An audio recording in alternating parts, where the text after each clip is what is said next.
Poštovani gledatelji, dobrodošli u današnju svakodnevicu. Naša prva tema je sve istaknutiji problem gospodarenja otpadom, a sa mnom je u studiju stručnjak za ovu problematiku, gospodin Marko Brnčić, specijalist za zaštitu okoliša i direktor tvrtke STP, koja se već 20 godina bavi naprednim gospodarenjem otpadom. Dobra večer i dobrodošli. Hvala vam što ste me zvali.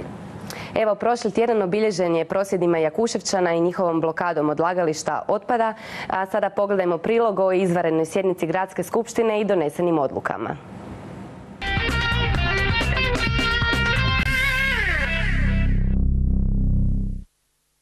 Nakon dvosatne rasprave, Gradska skupština odlučila je podržati zahtjev da se Jakuševčanima isplaćuje eko-renta. Nisu podržali prijedloge koje je poslao gradonačelnik Bandić, a zahtjeve koje su poslali Jakuševčani samo su primili na znanje. Gradska skupština Grada Zagreba predlaže i zadužuje gradonačelnika Grada Zagreba i nadležna gradska upravna tijela da Ministarstvu zaštite okoliša i prirode predlože pokretanje postupka izmjena i dopuna Zakona o zaštiti okoliša, odnosno drugog mjerodavnog propisa radi uvrštavanja odredbe kojim će se jedinicama lokalne i regionalne područne samouprave dati mogućnost određivanja ekološke naknade, odnosno naknade za smanjenje kvalitete života i određivanja kriterija za isplatu iste građanima u razdoblju do zatvaranja odlagališta. Zastupnici su naveli kako je obeštećivanje Jakuševčana samo mali dio ovog problema. Istaknuli su kako konačno treba uhvatiti u koštac s rješavanjem problema odlagališta Jakuševac. Tijekom ove jeseni se mora donijeti prostorni plan koji će sadržavati lokaciju, dakle imati upisanu lokaciju, da će se znati koja je to lokacija ili više njih za novi centar za gospodarenje otpadom sa svim potrebnim postrojenjima, koja će proizaći ili koja će posljedično proizaći iz plana za gospodarenjem otpadom koji također, podsjećam, nemamo.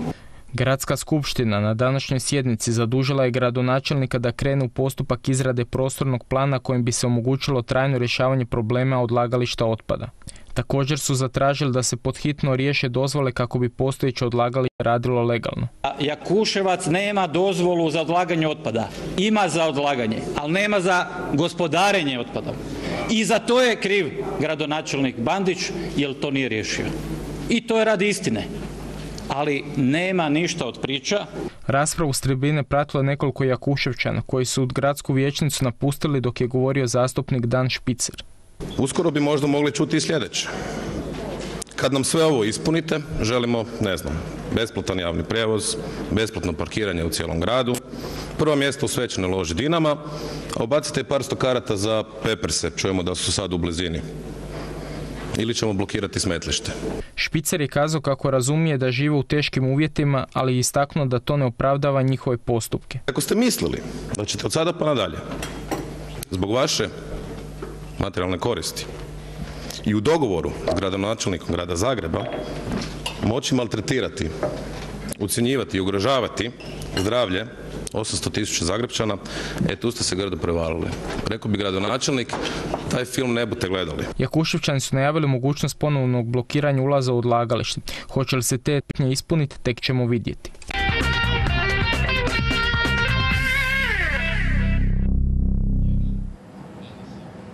Poštovani gledatelji, ponovno smo u studiju i vi se također možete priključiti raspravi ako imate pitanje ili komentar za našeg današnjeg gosta, gospodina Brnčića. Slobodno nazovite broj 060 88 2266. Broj će biti ispisan na ekranu, a linije su otvorene od ovoga trenutka. Evo za početak, kako komentirate ovu situaciju sa odlaganjem otpada na Jakuševcu?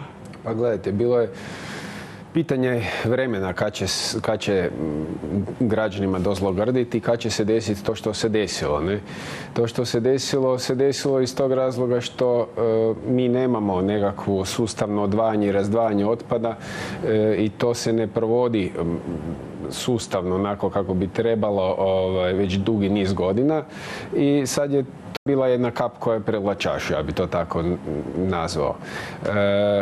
Taj Jakuševac iz godine u godinu raste i postaje ozbiljna konkurencija Medvednici i njezinoj snježnoj kraljici u 2013. godini.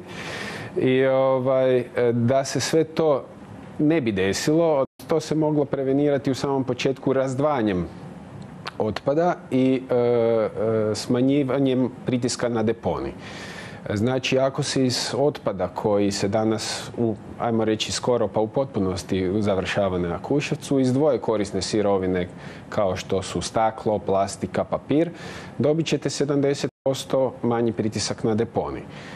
Da bi se to moglo postići, mora se jasno komunalna infrastruktura u pojedinim gradovima, odnosno u gradu Zagrebu, mora doći na taj nivo da svakom građanu omogući nešto tako.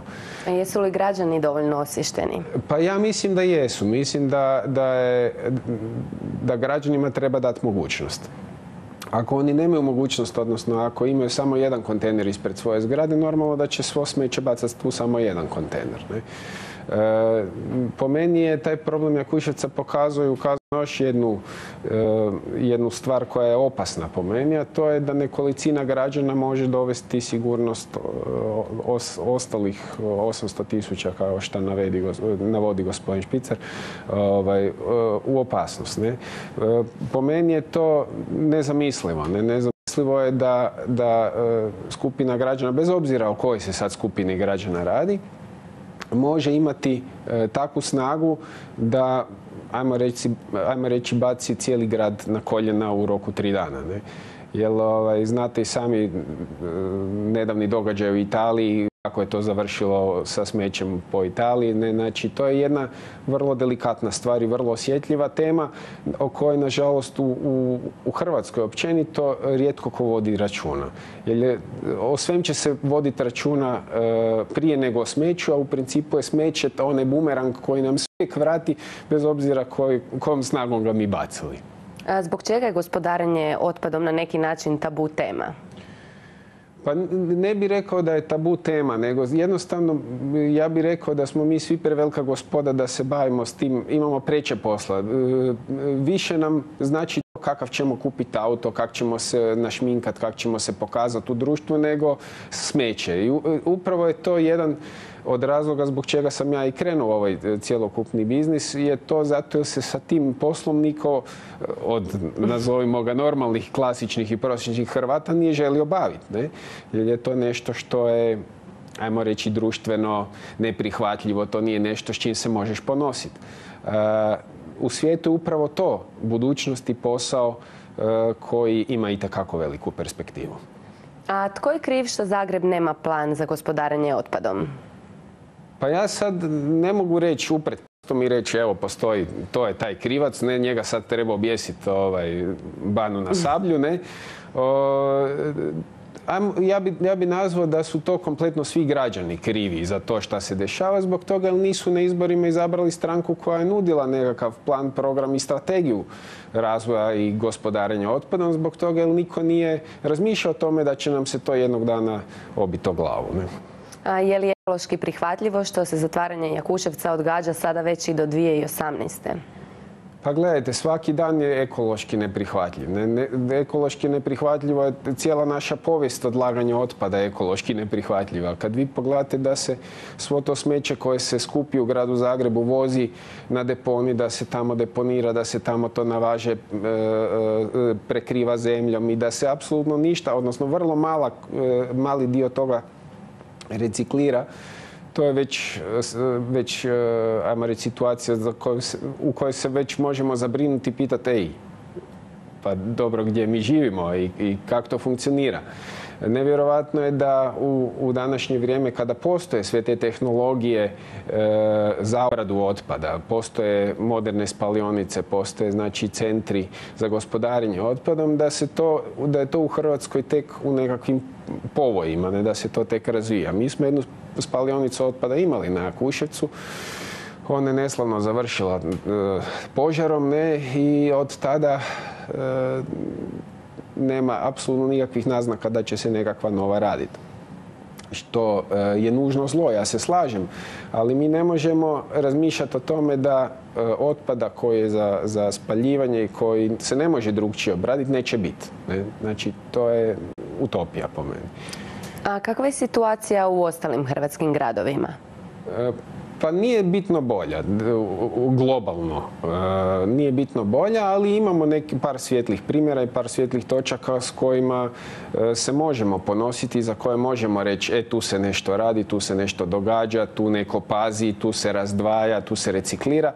Pa tako imamo primjer recimo grada Čakovca i njihovog deponija koji jako dobro radi i funkcionira. Isto tako deponija i komunalnog poduzeća na Krku, Ponike Krk, znači oni se bave reciklažom. U Šibeniku se isto dosta radi čak su pokupili nekakve novce iz evropskih fondova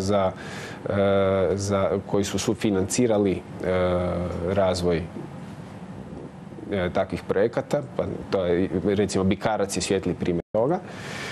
I ima gradova u kojima se pokazalo da se može, da stvar funkcionira i da se može nešto napraviti konstruktivno i u skladu sa normama koje se prate u svijetu. A kakva je situacija u svijetu i u europskim zemljama?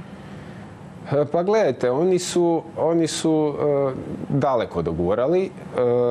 Dogurali su toliko daleko da su Njemačkoj desilo to da je smeće koje su dobivali u spalionici za spaljivanje bilo toliko, ajmo reći, beskorisno. Znači oni su izdvojili sve one korisne sirovine, papir, plastiku, staklo, znači sve sirovine koje bi gorile su izdvojili i desio se jedan paradoks da je taj otpad bio toliko beskoristan i toliko nezapaljiv da su naknadno morali miješati, znači, onu odvojenu plastiku u taj otpad koji su skupili, koji je ostatni otpad, ne?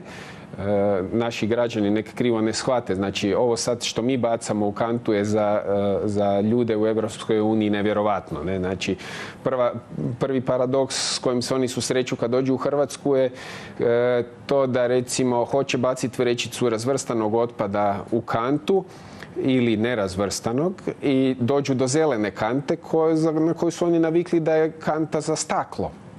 I sad jedan takav europejac, nazovimo ga, stoji pred tom kantom i gleda šta bi sad napravio s tom vrećicom koju on nije navikao bacati u zelenu kantu, nego za to koristi crnu kantu. Ne? Znači tu su već nekakve stvari koje nisu riješene na pravi način od samog početka neko nije vodio računa o tome. I sad imamo paradoksalnu situaciju da je cijela Hrvatska opremljena sa zelenim kantama koje bi trebale biti za staklo, ne? Koje će naravno ulaskom u Europskoj uniji prihvaćajući njihovu regulativu postati kante za staklo, ne? Ali se sad postavlja pitanje šta će biti sa ostalim kantama. Znači, u svijetu ima različitih sustava kako se to rješava. Pokazao se najisplativiji, najučinkovitiji sustav izdvajanja otpada u nastanku. To se može sprovesti na nekoliko načina. Znači, ili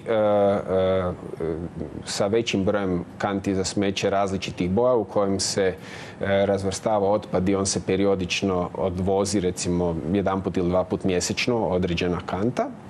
Ili se radilo to na način da su se organizirala centralizirana sakupljališta korisnih sirovina, ili čak u Finskoj imaju to riješeno na način da, recimo, kada idete u shopping, vozite u svom autu pun gepek ambalaže iz prošlog shoppinga i u samom dolasku u shopping centar, prije shopping centra imate veliko zeleno reciklažno dvorište u kojem vi odlažete, znači, svu tu ambalažu iz prošlog shoppinga. Ne? I tu u principu je ključ kako se to može napraviti i kako se od ovog brda koje mi imamo, radnog naziva Jakuševac, može 70% toga odrezati i korisno upotrijebiti.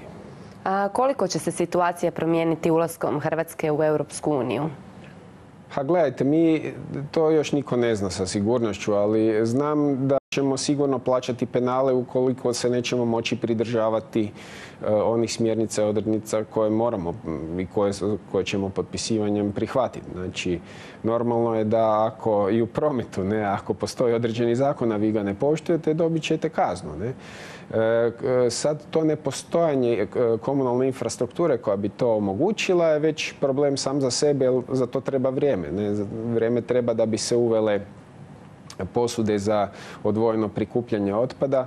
Koliko ja znam, grad Zagreb je raspisao nadmetanje za nabavu skoro $500 000 kanti smeđih za razvrstavanje biootpada, no opet ne znam koliko će to biti adekvatno riješeno zbog toga što su te kante samo smeđe boje, one nisu antibakterijske. Ne?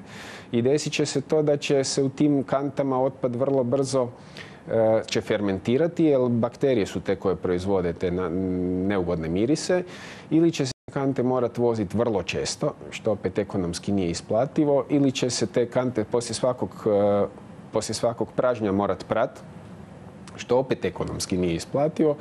Znači, bojim se da nije praćena ta nekakva regulativa koja se koristi u zemljama Europske unije. Naime, oni imaju riješen odvoz biootpada na način da se biootpad odlaže u antibakterijske kante. To su znači smeđe kante koje imaju antibakterijski aditiv u sebi, koji onemogućava razvoj mikroorganizama i bakterija. Na taj način se dobiva mogućnost da taj otpad u toj kanti stoji skoro 15 dana bez da se usmrdi. Ne? Znači, možete zamisliti kako će izgledati ovi zagrebački haustori sa tim smeđim kantama koje nisu antibakterijske, odnosno kakav će to imati efekt na građane koji će odlagati najreaktivniji otpad u takve kante. Hvala vam. Poštovani gledatelji, vrijeme je za naš drugi prilog o ovoj temi. Pogledajmo što je po tom pitanju saznao naš Stjepan Marković.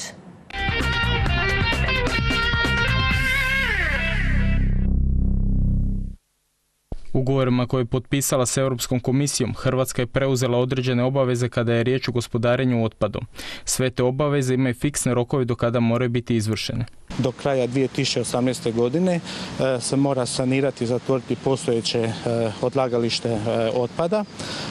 Nadalje, već do kraja sljedeće godine će jedinice lokalne uprave i samouprave, znači grad Zagreb, morati na sva odlagališta odvajati negdje 25% manje biootpada u odnosu na referentnu godinu 1997. Procjenjuje se da se trenutačno odvojeno prikuplja manje od 10% biootpada, što znači da sljedeće godine gradsku upravu čeka ozbiljan posao. Narednu gradsku upravu čeka i izgradnja centra za gospodarenje otpadom, postrojenja za obradu otpada, kao i pronalaženje lokacije za sve te objekte. Ukoliko se ne ispoštuju sve ugovorene obaveze u zadanim rokovima, Europska komisija predviđa kazne. Iako nije moguće unaprijed odrediti kolike bi one mogle biti, iskustva drugih članica Europske unije pokazuju da su one iznimno visoke. Recimo da je Italija za nesanirana odlagališta plaćala gotovo 1 milijun eura kazne po danu, dok je recimo Grčka plaćala 60.000 eura. Budiša ističe kako su Hrvatska i Zagreb napravili veliki korak unazad zatvaranjem spalionice Puto, jer trenutno ne postoji način na koji se može zbrinuti opasni otpad. U informacijskom sustavu zaštite okoliša zapravo ne možete reći za prošlu godinu naći koliko je nastalo opasnog otpada, koliko ga se zbrinulo, na koji način ga se zbrinulo i tako dalje. Prema nekim podacima, odnosno podacima iz nacionalnog plana gospodarenja otpadom, u Hrvatskoj nastaje negdje oko 40.000 tona opasnog otpada godišnje, mada je ta brojka i znatno veća. A recimo 2010. godine prema nekim podacima se uglavnom u Sloveniju i Austriju odvelo na zbrinjavanje 16.000 tona otpada. Postavlja se pitanje što se dogodilo s preostalim otpadom. To se upućuje zapravo da mi nemamo konkretan nadzor toka otpada, dakle od mjesta nastanka do mjesta konačnog zbrinjavanja, što znači da se sa većim dijelom toga otpada zapravo gospodari na ilegalan način. Prema Budišinim riječima, zagrebačka situacija i dalje je bolja od većine jedinica lokalne samouprave u Hrvatskoj. Dodaje kako rješavanje ovih problema ne mogu riješiti te jedinice samostalno bez potpore resornog ministarstva i države.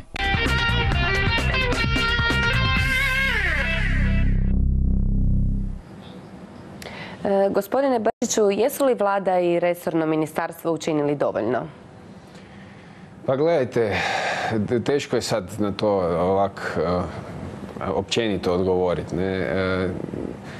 Ja se bojim da se kod nas prečesto mijenja i vlast i vlada i strukture pojedine u vladajućim garniturama, ne? I mislim da je vrlo problematično uopće nešto napraviti, to šta ćeš napraviti ovisi o tom nekakvom političkom mandatu. Ne?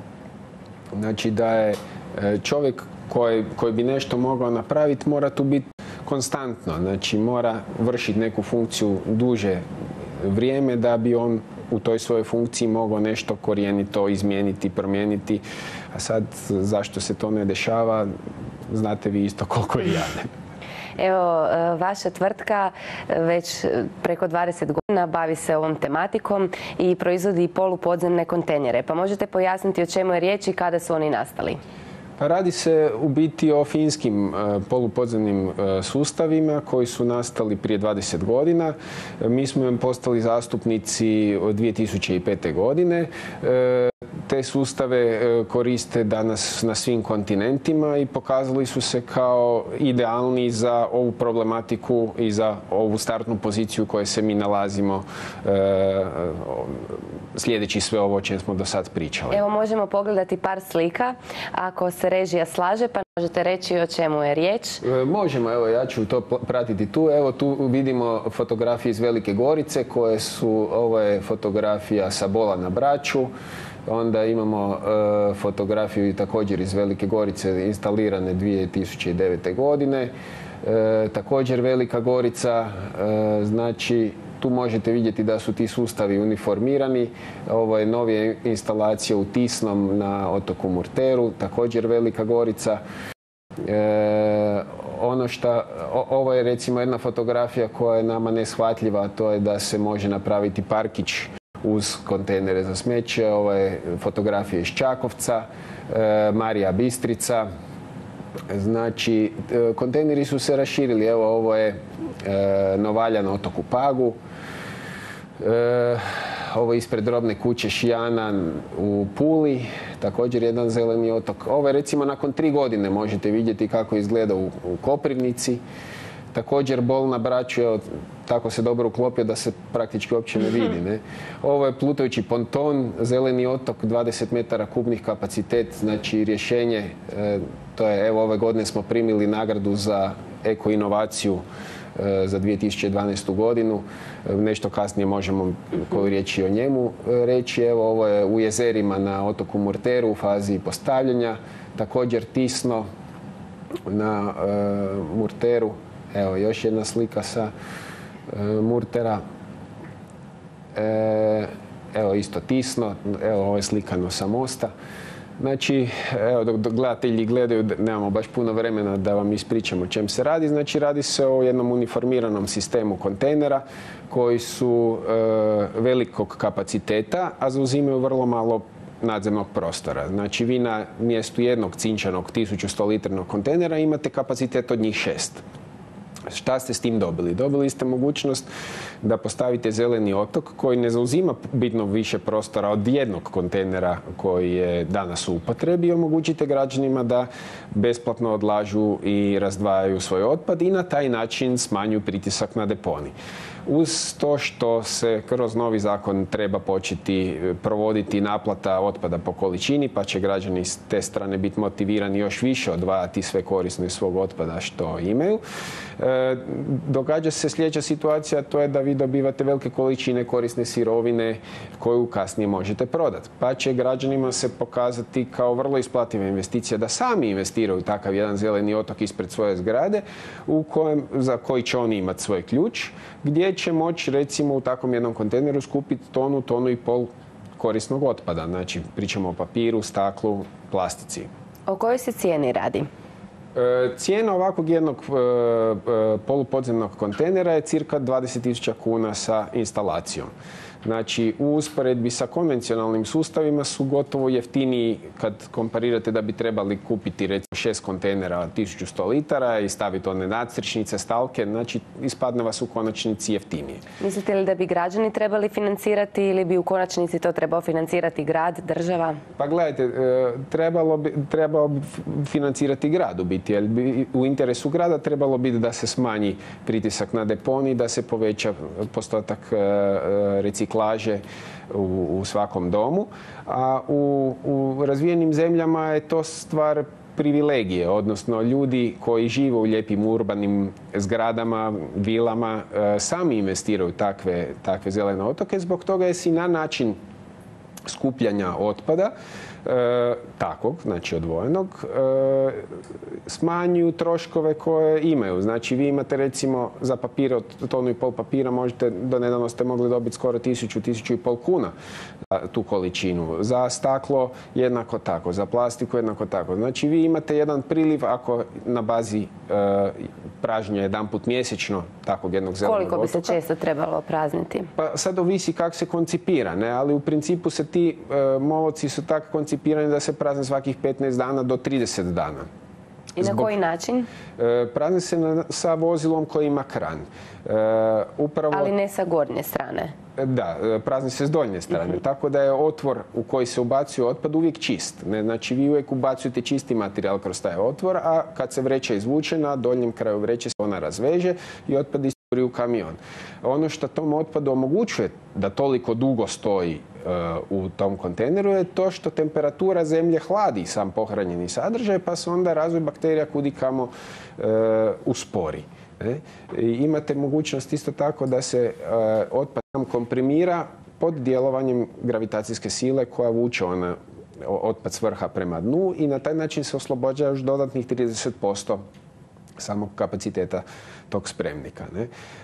Na taj način ste vi dobili jedan sef za svoj otpad koji ne zahtijeva pražnje 3 puta tjedno kako se to radi danas sa kamionima, koji štedi vrlo velika sredstva svim korisnicima u lancu, znači i građanima koji ga sakupljaju i sakupljačima, znači gradskim čistoćama i smanjuje se pritisak na deponi. Znači gotovo da nemate niti jednu kariku u lancu koja je tu zakinuta zbog upotrebe takvog sustava. I ono što je najbitnije da takav sustav u konačnici donosi preko 85% uštede, financijske uštede, znači svim tim karikama u lancu. Znači i građani manje plaćaju otpad, čistoća ima manje troškove odvoza takvih kontejnera, čistoća skupljene sirovine je fenomenalna, vrlo visoka, znači vi možete dobiti jako dobru otkupnu cijenu za svaku korisnu sirovinu koju ste skupili i na taj način si još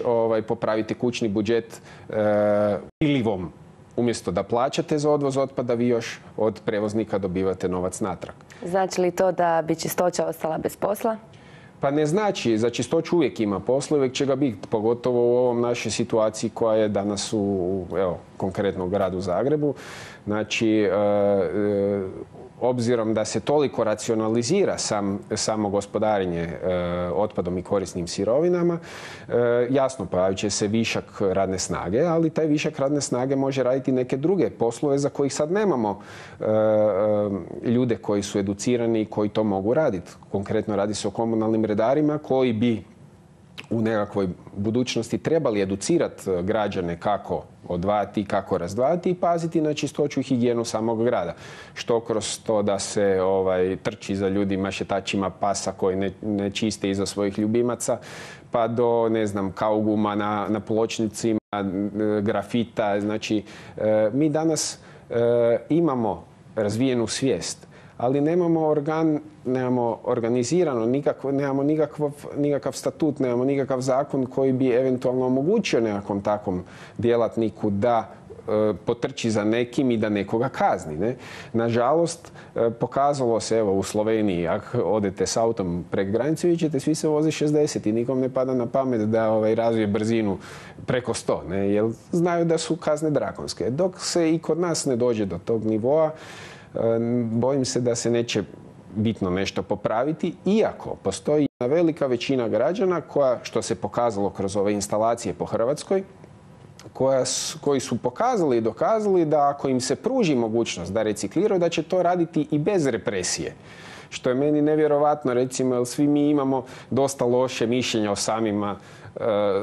o samim Hrvatima kao nama, ne kao mi smo ovakvi ili onakvi. Ne? Ali u principu, velim, kroz ovaj molok sustave se pokazalo upravo to da ako se jedna dobra i perspektivna stvar da Hrvatima na korištenje, da će oni koristiti. I to bez obzira na nekakve konsekvence, kazne. Evo, mogu reći da na ovih 10 točki po Hrvatskoj na koje smo implementirali ove sustave, da praktički nismo imali niti jedan vandalski čin koji bi ispisao grafit ili uništio kontejner na ovaj ili onaj način. To znači da je ljudima stalo.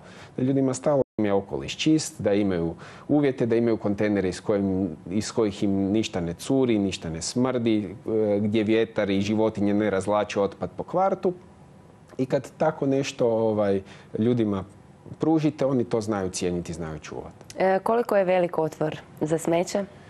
Pa sad ovisi od kontejnera do kontejnera. Jasno, za kontejner za papir ima onaj kvadratični otvor, utor kroz koji možete ubaciti znači određenu količinu papira.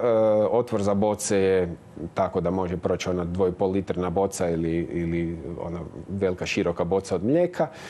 Otvor za otpad je veličine, znači da jedna vreća iz kante za smeće može ući kroz taj kontejner i imamo još poklopce koji su kombinirani, znači da možete i parkovni otpad, znači radi se o štapićima od sladoleda, papirićima, maramicama i tako dalje.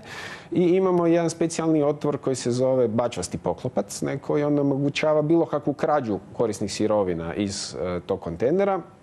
A funkcionira na vrlo jednostavan sistem. Znači, kad ga otvorite, stavite vrećicu s otpadom i kad ga zatvorite, ono upada u kontejner. Tek onda ide. Da. Tako da vi, recimo, kad ste otvorili kontejner, ne možete doći do otpada koji je unutra. Što je vrlo praktično rješenje, znači, za ove nedavne situacije koje su se pojavile po gradu gdje se papir krao, gdje su se kontejneri prevrtali, gdje se to sve skup zajedno vrlo ružno je izgledalo, ne? Ali to je jedan od načina kako se to rješava u civiliziranom svijetu. Evo, za kraj možete samo reći kako funkcionira Zeleni otok za koji ste dobili nagradu? Plutajući zeleni otok je, znači, to su 3 kontejnera koji omogućuju reciklažu na moru i u dalmatinskim gradovima. Kao što znate, u Dalmaciji je veliki problem sa prostorom. Znači, ako vi uvedete zakon da ljudi moraju reciklirati, morate im osigurati nekakav prostor na kojem oni to mogu raditi. U Dalmaciji tog prostora nema. Isto tako, ako vi zeleni otok postavite van centra grada, odnosno van luke, ako pričamo o dalmatinskim gradovima, nikom se neće dati ići tamo negdje daleko bacati otpad ili sortirati. Tako da smo mi na taj način sa jednim udarcem riješili, ajmo reći, 5 muha. Riješili smo problem prostora, riješili smo dostupnost tih kontejnera, riješili smo sukladnost postupanja otpadom po zakonu.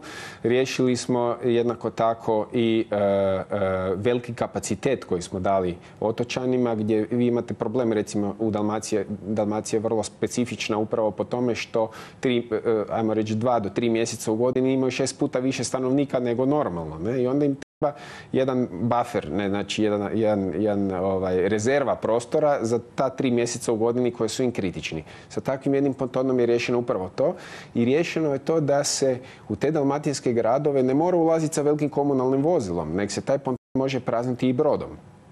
To je rješenje za urbane krajeve. A imate isto tako veliki problem na otocima koji nemaju nikakve komunalne infrastrukture, a građani isto moraju odvajati i razdvajati, a nekakav kamion ne može voziti po nekakvom otoku jer nema po čem voziti. Ne? Sa takvim jednim plutajućim pontonom smo riješili i taj problem. Znači da smo ljudima dali mogućnost da recikliraju, da razdvajaju otpad, da sortiraju, da se to ne baca u more, da se smanje troškovi koji se danas gomilaju za čišćenje, organiziraju se ronilački klubovi, razne udruge, troše se veliki novci da bi se očistilo podmorje od smeća kojeg su i sami nautičari dijelom nabacali u podmore. Ne? I na način da se to prevenira, uspjeli smo, znači, sa takvim jednim proizvodom riješiti i doskočiti tom problemu. Sad, koliko će opet naši ljudi imati sluha za to, ja ne mogu znati. Ja se nadam da će imati sluha jer se radi stvarno o jednom genijalnom proizvodu kojeg su već prepoznali na više lokacija. Ne? Ono što je bitno napomenuti da je proizvod napravljen u suradnji sa također hrvatskom firmom koja je pod finskim vlasništvom. Znači radi se o tvrtki Marinetek NCP, odnosno radi licencne pontone. I oni u suradnji sa nama, mi sklapamo molok kontejner, oni sklapaju pontone i zajedno ugrađuju znači molok na sam ponton i to je jedan, ajmo reći, hrvatski proizvod koji ja vjerujem da će ponuditi rješenje za zbrinjavanje otpada i po otocima. Gospodine Brnčiću, hvala na gostovanju i prijedlozima za kvalitetnije gospodarenje otpadom. Hvala vam što ste me pozvali. Poštovani gledatelji, ostanite s nama, vraćamo se odmah nakon reklama s još jednom zanimljivom temom.